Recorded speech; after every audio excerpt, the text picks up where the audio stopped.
खलील जिब्रान की रचना the madman की Hindi audio book का भाग 12 घास और तिनका।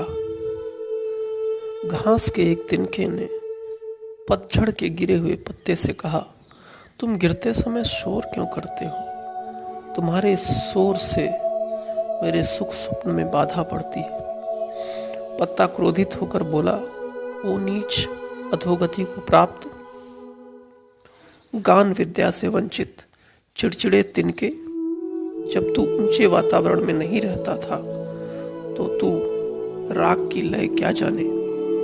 तब पतझड़ का पत्ता जमीन पर पड़ गया और सो गया। जब बाहर का मौसम आया तो उसकी आंखें खुली, पर अब वह स्वयं ही घास का तिनका बन चुका था।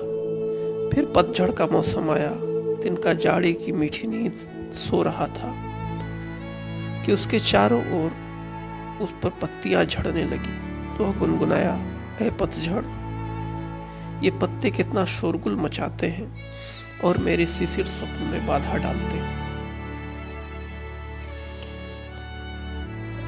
अगली कहानी आंख।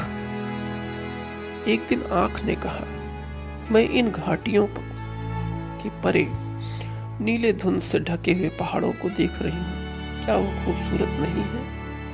कान ने सुना और थोड़ी देर बाद कहा, लेकिन पहाड़ है कहाँ? मुझे तो वो सुनाई नहीं देता। तब हाथ ने कहा, मैं इसे अनुभव करने और छूने का व्यर्थ प्रयत्न कर रहा हूँ, मुझे कोई उत्तर नहीं मिलता।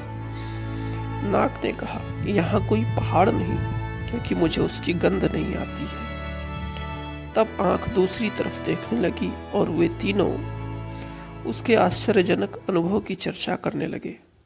उन्होंने कहा, मालूम होता है आंख को अवश्य ही कोई भ्रम रोग हो गया है।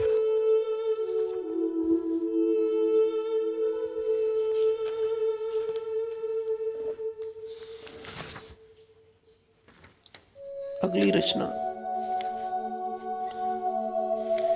परिपूर्ण संसार। ए खोई हुई आत्माओं के देवता, तुम जो स्वयं देवताओं के बीच खोए हुए हो, मेरी आवाज सुनो। हम पागल और आवारा रूहों की निगरानी करने वाली शिष्ट नियति, मेरी सुनो। मैं एक परिपूर्ण जाति में रहता हूँ, मैं जो एक अपूर्ण हूँ। मैं मनुष्यता की अस्त व्यस्तता और बिखरे हुए तत्वों का धुंधला संग्रह।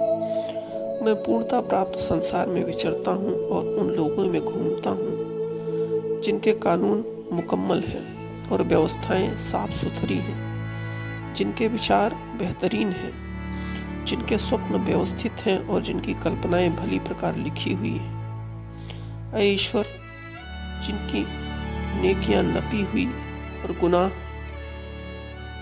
सुनिश्चित है। इसके सिवा वे अनगिनत चीजें जो पाप पुण्य से धुंध में घटित होती हैं, वे तक लिखी जाती हैं और उनकी विषय सूची तैयार होती है। यहाँ एक दिन और रात की चाल चलन के मौसमों में बंटे जाते हैं और नपे तुले नियमों में शासन होता है।